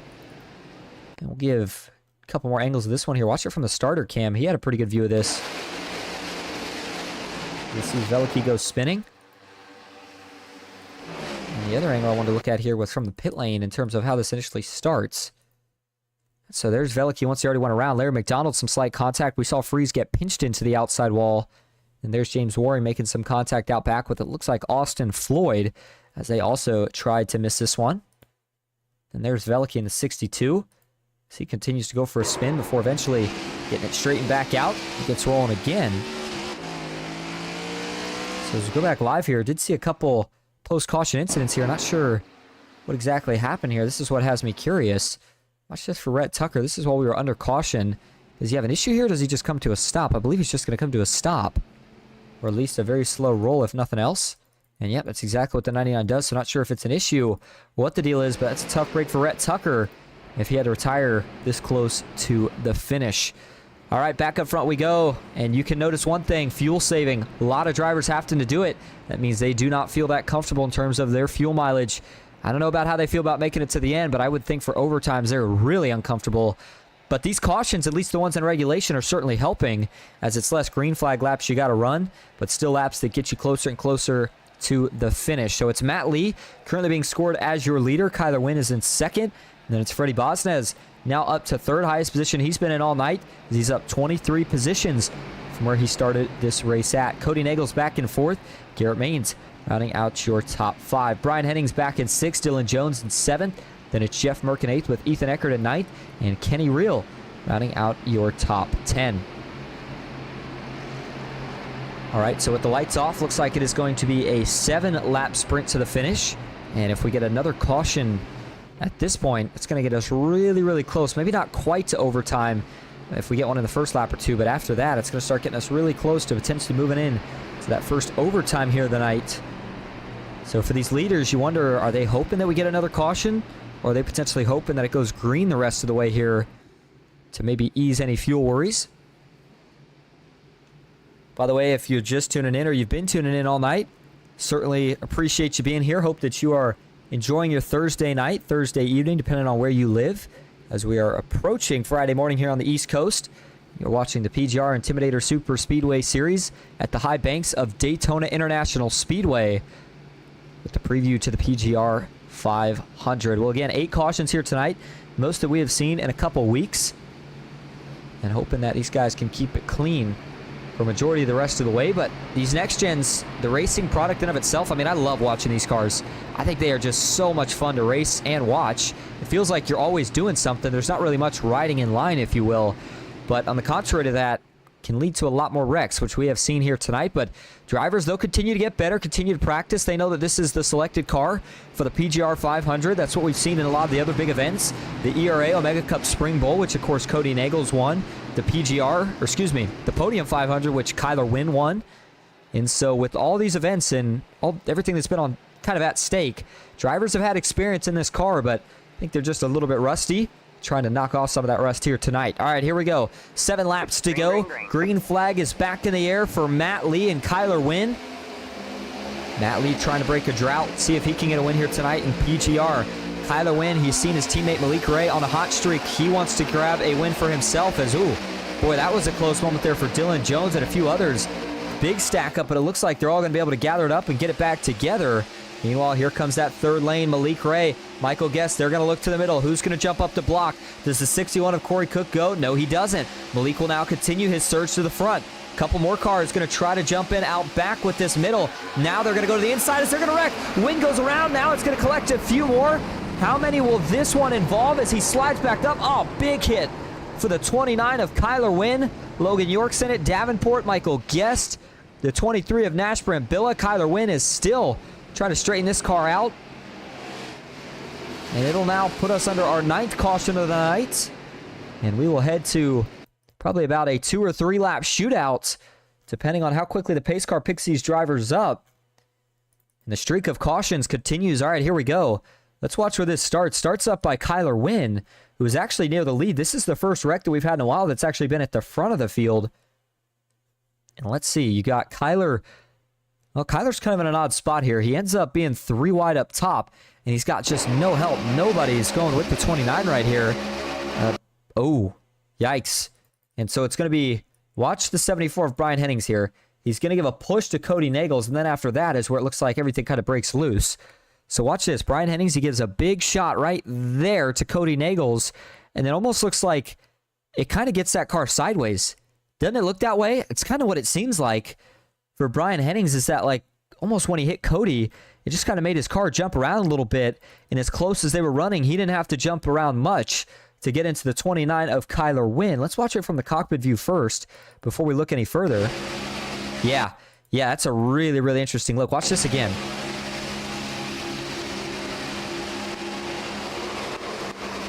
You notice it's just kind of after he gave that push is when he just makes a little correction that gets him sideways enough to get into Kyler. Now, I was trying to look here to see if it looks like Kyler came down at all, and it doesn't really look like it. I mean, from my view here, it just doesn't. You see the 29 left side tires are pretty much on the seam. Maybe at the last second, maybe he does drop down just a little bit, and maybe that contact isn't made, but I mean, when you're running that tight, it doesn't take much from either driver, and again, I think that was, obviously more Brian Hennings, nothing intentional, just kind of a weird deal with the way that car kind of twitched around after he gave Cody Nagels a push. Again, a product of hard racing late in these races where everybody's going for it. But then for Kyler Wynn, I mean, this one was brutal in more ways than one. Watch some of the hits that he takes right here from the drone 3 and 4 cam as they all start piling it up. And as they get in the corner, the 29 slides. He'll slide back up, and right there, man, Logan York looked like he may have had a chance of parting the seas. just not quite able to do so. Give you a couple more angles of this one here. Watch it from, let's go to the, I want to watch this actually first from the TV2 cam. And once he gets turned, I mean, they're 3 wide and they're in the front of the pack. You knew this was going to be pretty big. You see the 7 on Malik Ray. He had to go down in the grass. I believe he ended up sliding back up. And, oh, man, the 22, Joe Armstrong, that was a pretty big hit for him. You saw he wasn't quite able to hold on to it. Malik Ray did save it. And then Michael Guest, he was kind of right in the middle of this, but I don't think he got too much damage, although let's watch from the onboard view. Sees it, checks up. A little bit of contact there between him and Kenny Reel, and then sees Kyle went. Oh, actually the 45 did get tagged at the end of that. If it didn't break his suspension, I think he's okay. May just be a little bit of damage he has to get worked on. So that would be the good news there for Michael Guest. And then watch this. And by the way, watch the 5, the orange and black car, Matthew Baker. Some contact there, but then it looks like he shoots low. Nash Brambilla does as well. Josh Bonwell. I believe a lot of those drivers were able to indeed make it through. And show you what I'm talking about here. We'll show you the zoomed in view. Watch Matthew Baker here as he's going to see it. He's going to take the middle line and try to ride it all the way clear. Misses a couple, and then he's got to check up again. Misses a few more, and then he's going to have to watch out for Nash Brambilla and Kenny Reel as they make some contact just to his inside. Nice piece of driving there by Matthew Baker. As there's all the smoke ahead, and then, man, boy, it doesn't get much closer than that for a couple drivers. Even right there at the last second we talked about, he still almost got involved. Nicely job by Matthew Baker to miss that one. All right, so as we go back up front, looks like lights are off on the pace car. So it's Freddie Bosnez now being scored as your leader. You see him on the apron. He is trying to get any fuel mileage out of this race car that he can, as this will be our final restart in regulation. If we get another restart, it will send us into our first overtime, as you've got Garrett Maines lining up in second, Dylan Jones third, Matt Lee's in fourth with Chase Mastretta in fifth. Then you've got Ethan Eckert in sixth, Malik Ray seventh, Michael Guest eighth, Corey Cook in ninth, and Mike Davenport rounding out your top 10. So it's going to be 3 laps to go. And remember, we've got to make it to the white flag for this race to be official. So that means we got to get around at least 2 times around this giant 2.5-mile super speedway. And with the way things have been going here tonight, I'm not going to be surprised here. Let me put it that way. If we're going into overtime here before we get to the white flag, as I think you're going to see a lot of slicing and dicing here, especially on that second lap. First lap, a lot of drivers are still trying to get up to speed, but with the way these next gens work and all the pushing you do, we're already going to see a lot of pushing and shoving just on that first lap. And you've got some names here that could really be a big underdog winner if they can get the job done here tonight. Ethan Eckert, he already has a PGR win, but he's looking to return to victory lane. But Chase Mastretta in the 3, who sits in 6th, he is looking for his first PGR win.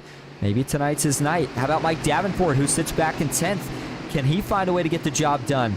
Michael Guest, good to see him back in the field tonight. You wonder, can he grab a win? He's seen Garrett and Malik do it, and now he would like to see if he can do it. As here we go. The iRacing pace car makes the left turn.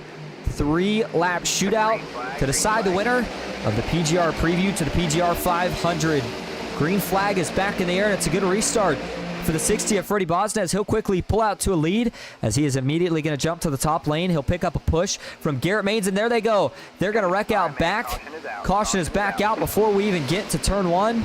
And this is going to collect quite a few more than it initially appeared it would, as they're still all sliding in out back. Jared Haynes. Oh, man, more contact there. That's Mark Vondell. Just couldn't quite get stopped just before the contact occurred. Ken McCullough Jr., the 4 of John S., and then the 55 of Mike Davenport. And so, well, I guess that answers that question. Looks like we are going to be now headed into overtime. Let's go back here and take a look at this one. See how this gets sparked up. So watch it from the chopper view first. Looks like somebody's going to try to go 3 wide here. In fact, yeah, looks like that's going to be the 93 of Dylan Basin. He's got a bit of a run here. He's going to try to take it. And as he goes to the middle, does Joe Armstrong try to follow? He does, but oh, man, that's tough to say. Almost looked a little bit like the 85 of Devin Ray may have been creeping up a bit. Not sure if Devin didn't expect them to be 3 wide or what the deal was. Well, actually, no. Let's see here. So you see Devin's following the 61 of Corey Cook right here. And as the 93 of Basin's going to split 3, watch Devin's right side tires. Do they stay on the seam? they start to work up a little bit. Right there at the end, they start to work up off that seam just a little bit. Probably not even a quarter of a lane's worth. And then at the same time, you got the 33 of Dylan Basin. Maybe just slightly moves down. But again, I think it's more so a case of just not enough real estate for the amount of drivers you had in that, kind of in that real estate. And once they get together, the 55 of Davenport gets turned around and collects Bonwell, who goes up into the outside wall. The rest of them, I think, were able to kind of straighten it out for the most part after that. But then, see right here, the carnage as they all kind of came to a halt on the banking. And then Mike Davenport's waiting for the 4-car to go. So he backs it up. Decides to go ahead and get going a little bit of a different way as they want the pace car by. But watch this from TV3. And up front for Josh Bonwell, certainly I would have to say lucky that wasn't worse. I mean, that's pretty heavy hit still. But then this was kind of the blunt of it, if you will. Give you a couple more angles of this one here before we go back up front to set ourselves up for the first overtime attempt. This is from the Gopher cam going into turn number 1. See the leaders get clear, and then there's second spin. Not really a spin, but a slide for Devin Ray. And then you see, is that, I'm trying to figure out, was that, no, that's the 30. I thought for a minute that might have been Trevor Oswinoth, but instead it appears that that is actually the 30 car of James Wagner, who went around and came to a brief halt up there along the safer barrier as everybody else tried to make sure they got through without any contact. And then give you one final look at this here from TV1. And for James Wagner, right there, it's contact that got him turned around and stopped up alongside the safer barrier. And so as we go back up front now, talked about this is going to be our first overtime attempt. You got Freddie Bosnez leading the way, Garrett Maines in second, Dylan Jones third with Matt Lee in fourth, and Chase Mastretta currently rounding out your top 5. All right, we're going to go ahead and take another quick break. We will be right back for the finish. Make sure you stick with us. We will see who's going to get the win here tonight at Daytona.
I played a couple of simulators, and this was like very responsive. Especially the hydraulics and stuff, the motion and stuff was really, really on point. But you feel like you're really driving. It feels real. It adds so much to the experience. It's just really, really cool. It was pretty awesome.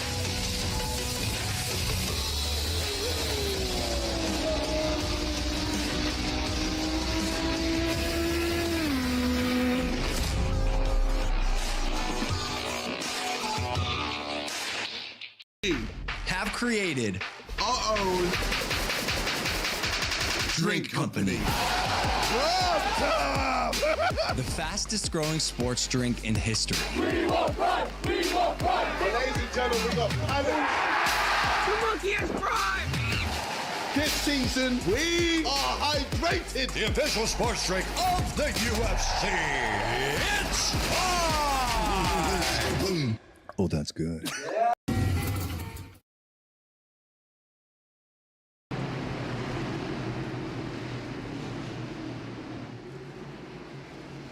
Welcome back to Daytona International Speedway, getting ready for green-white checkered attempt number 1 here tonight for the PGR eSports' Intimidator Superspeedway Series.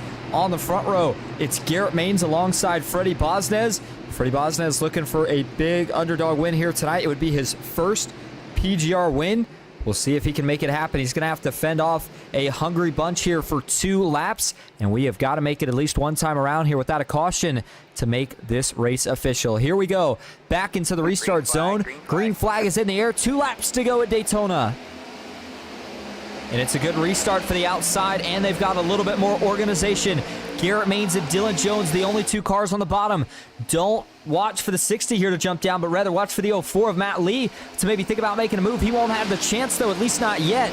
Now he gets clear again. Garrett Maines, Dylan Jones still looking for help. Meanwhile, up top, Guest is going to try to make a move. Eckert looks for a block, and that is not going to fare well. Watch for the 45 to try to split out the 12, and watch for them to try to make this move pretty quick. The top is really rolling now. Now we're going to see a third lane a little bit further back. Malik's going to try to block. They are wrecking out back. Caution is out, and we're going to try it again.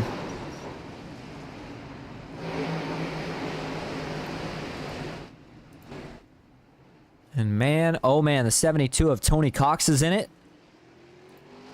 Multiple others is... we were just not quite able to get back to the start-finish line. So let's go back and see exactly where this one all starts. I believe it was right around the 38 of Gordon Spain is where the initial contact occurred. So we'll go to the chopper view first. This is down the backstretch. Kyler Wynn, Logan York working together here. They've got a big run here. And are they just going to try to split to the middle? Let's see here. Kyler's going to try to commit to the middle. That's kind of hard to say. Again, it's kind of an interesting spot, right? Because the 38, you know, he's not really running a particular lane. I would say, obviously, he's more towards the bottom, but he's kind of half and half. Half on the bottom, half in the middle. Kyler and Logan have a big run, and I think initially here, Kyler's plan was to try to go to the middle and split, but then I think as Kyler started to get closer, he may have realized that that wasn't quite going to work out, or that the gap was closing, and he needed to try to tuck in line and just push the 38, and as he goes to do so, it just doesn't work out. I mean, he's got Logan York pushing through him because obviously Logan can't tell, and let's see if that was indeed what it kind of looks like here. Let's see. Yeah, I think that's what it was. I think that Kyler was trying to go for this gap because, like, right here, it looks like it's there. It looks like the gap's going to be there, and then right here, it just closes. And I think he was trying to quickly tuck in behind the 38 of Gordon Spain to give him a push. But like I said, you know, that late, and then when you've got, you know, that much momentum out back as he's getting pushed by, obviously, Logan York, he just isn't quite able to adjust enough in time. And when he hits the 38, it's just going to immediately send him out of line here and knock him sideways, and when it does, he's going to collect. But if you watch this, 27 of Tyler Vickery had jumped high at, unfortunately, the wrong time because that's the first car he gets into. They both go hard into the outside wall. Look at the air time for the 38 of Gordon Spain as he's going to get clobbered a few more times by the 7. Jared Haynes, the 05 of Joshua McCullough, and the 59 of Mark Von Dell before he eventually slides down and comes to a halt. Watch this here from the zoomed-in view. Boy, this was a big, big impact. And look at that. Man, that car, again, all 4 tires off the ground, but the flaps deploy, set it back down. And then Brock Westerland's going to hit him again. And it doesn't end there. Watch as this car slides back up the racetrack. It's going to tag the outside wall. And then in the passenger side door, gets clobbered by Jared Haynes. Now in the driver's side door by Joshua McCullough. Then Mark Von Dell piles in at the last second. You can see that rear bumper clip hanging on by just pretty much a clip at that point for the 38. Give you a couple more angles of this. Certainly a tough break for Gordon Spain. He's been involved in a few incidents here tonight. Gotta think he's probably at the point where he's ready for this race to be over, the way his luck's been going.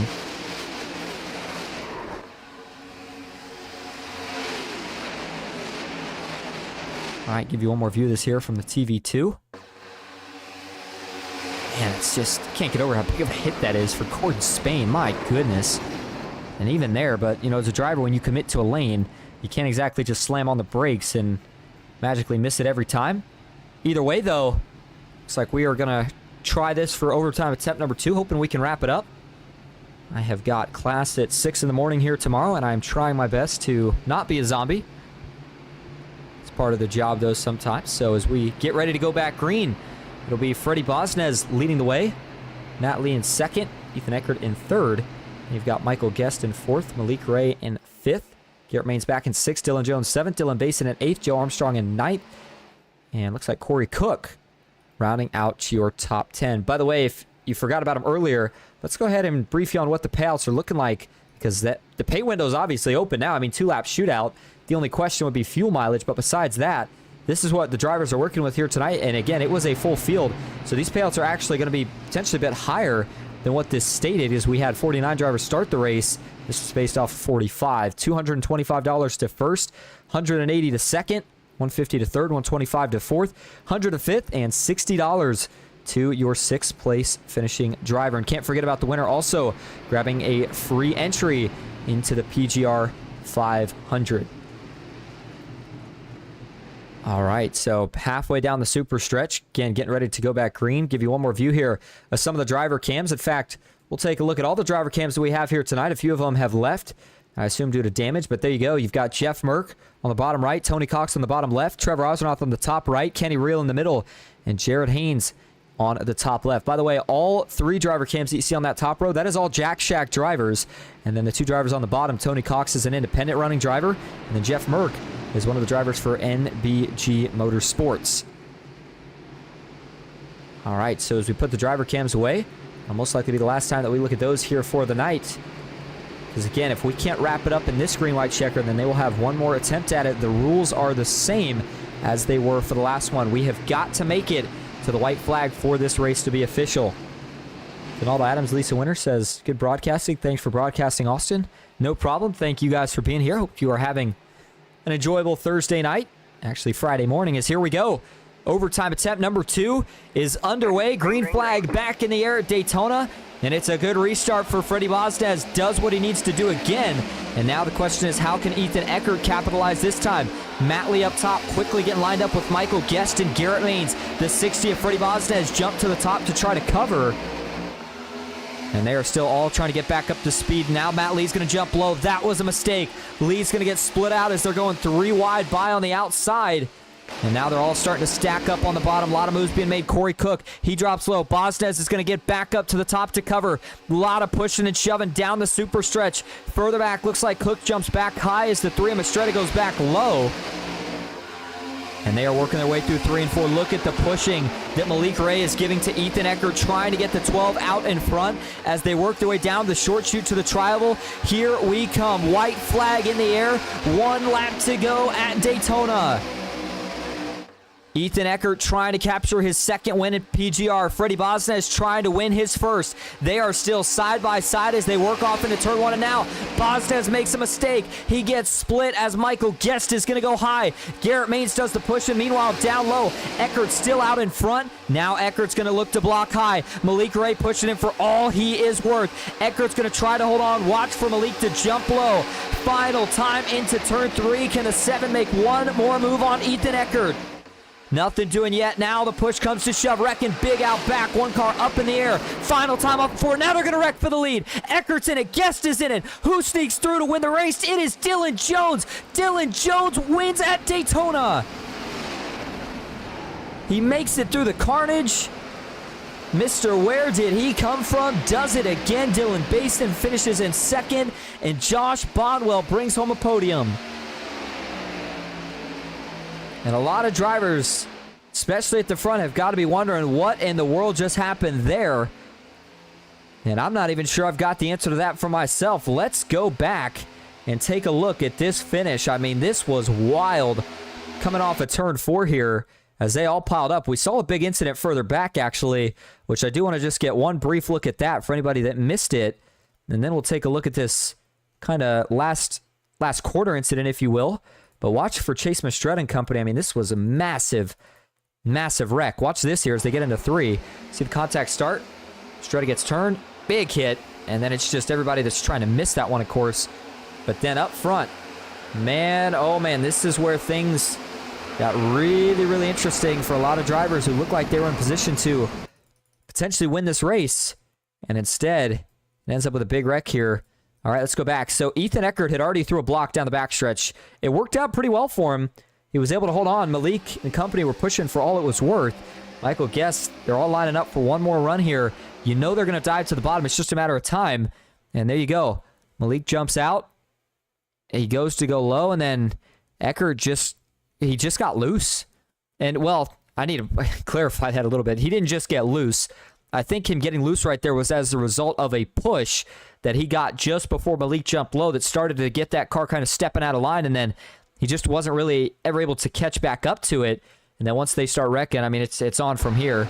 See the drivers that get collected, and it was Dylan Jones who was able to sneak through all of it to win. And we'll have to watch because Dylan Jones, I mean, look where he's at right here. He sees this developing, so he immediately arcs it as low as he can, just barely able to sneak through.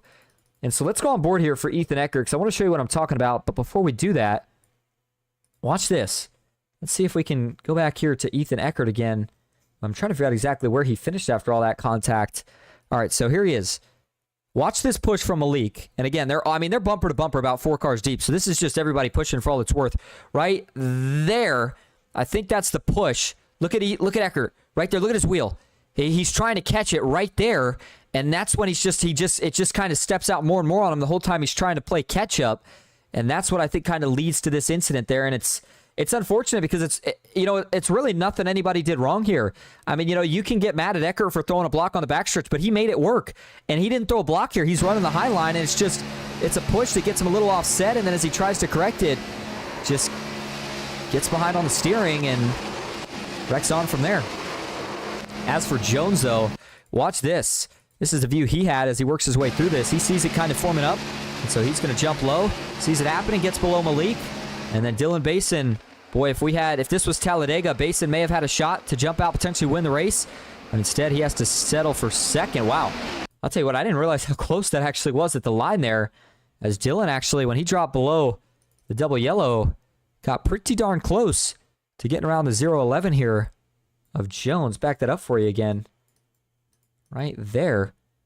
And again, that wouldn't have counted probably if he would have went below the yellow either way. But point is, what a finish. All right, so as we go back live, let's take a look at your race results here tonight. Again, Dylan Jones is your race winner. Dylan Basin brings home a second. Josh Bonwell finishes third to round out the podium. Then it's Kyler Wynn with a great comeback after a late wreck. He finishes in fourth. Nash Brambilla fifth. Landon Veliky in sixth. Malik Ray seventh with Larry McDonald in eighth. Trevor Osmanoff ninth. And Ethan Eckert rounding out your top 10. Freddie Bosnes finishes 11th. Garrett Maines in 12th with Corey Cook in 13th. Mike Davenport, he finishes in 14th here tonight. It's going to be Axel Smith in 15th. Tucker McClendon 16th with Devin Ray finishing back in 17th.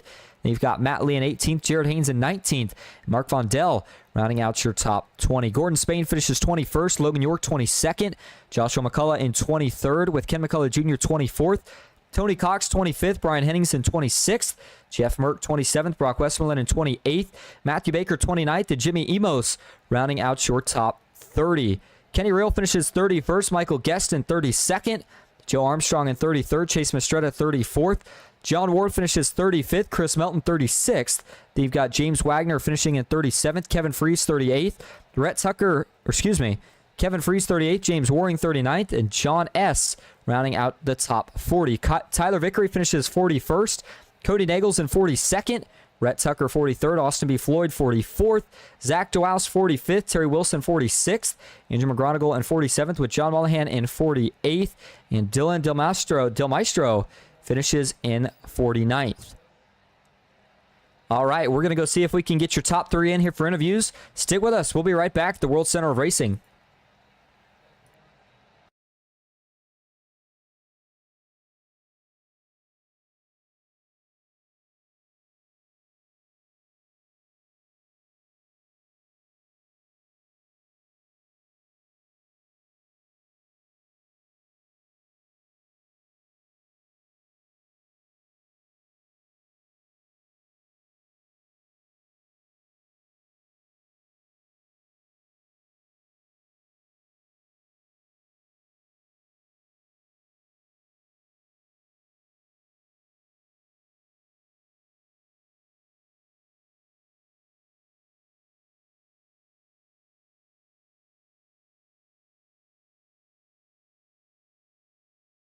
All right, welcome back to Daytona International Speedway. We're going to start first here tonight with your race winner, Dylan Jones. Dylan, this is Austin up in the booth. You got a copy? Sure do. Well, you grabbed the win in pretty dramatic fashion. I mean, what was going through your mind there working through 3 and 4 as you saw them start to kind of get 4 wide? And what kind of led to the decision to jump low there that ultimately led to you avoiding that chaos? I just kept peeking my nose low. I was really hoping Garrett would go low because somebody needed to make a move, and there's a big gap behind us. So I just kept peeking low, and then when they started door banging, I was like, "Oh crap!" Just drove it to the bottom of the track, and then they into it. Yeah, I mean, it was a little bit of everything too tonight with the way this next gen car drove. But I know we saw a lot of cautions, and I know we had quite a few, especially there towards the end. But we know that this is going to be the car for the PGR 500. You've now got yourself locked into that event with the free entry that you also won. So what can you take here from tonight, not just for yourself, but kind of what you saw for the rest of the field and what to expect for that race? Well, that race will be a lot different. These races are kind of like sprint races. You got a lot of cars, so it's a 60-lap race, but you're probably, if you're lucky, you're going to get half of that in a green. So you got a 30-lap race, and we get a full-length race. It's a whole different animal, and they're always a lot cleaner and a lot of strategy going into that. So I don't feel like you really learn too much here. You just study how the cars get runs and how to stay out of trouble. Well, hey, any notes is good notes. But hey, before we let you head out here tonight to go celebrate in Victory Lane, is there anyone you want to thank or shout out? I'll give a big thanks out to Michael for putting us all on and having fun adminning tonight, I'm sure. You, Austin, for putting on the broadcast, and the other Dylan for making it a double Dylan one, too. Yeah, there you go. Absolutely. Well, hey, Dylan, we appreciate you talking to us. Congrats on the race win, and we will see you next week. So thank you. All right, and as it stands right now, doesn't look like we're able to get your second or third place finisher in the booth. We'll give them just a minute or so here as we kind of give some wrap-up notes before we do officially wrap things up here for the night, I should say. And, to be completely honest, I feel like tonight was kind of a hard gauge, right, on what to expect. And Dylan said some really good things about it. The biggest one being that these races in comparison to a 500-mile event, these are just short sprints. 60 laps versus 200 laps are going to be raced extremely differently. And again, this race had a faster pair. The PGR 500 doesn't have a faster pair. So a lot of things that, drivers are going to have to kind of adapt, get used to. But overall, we saw how great the racing product is, how great of racing it put on, and it's made me that much more excited for what we can expect again in early February. All right, well, it looks like we still do not have your second or third place finisher in the booth. And unfortunately, I will not be able to sit around too long again, have to get up early tomorrow for class. So since they are not in here, we're going to go ahead and wrap things up for the night. As always, thank you all so much for tuning in. I hope you enjoyed. That's it for me, Austin Green, here on PGR Esports. And until next time, have a good night.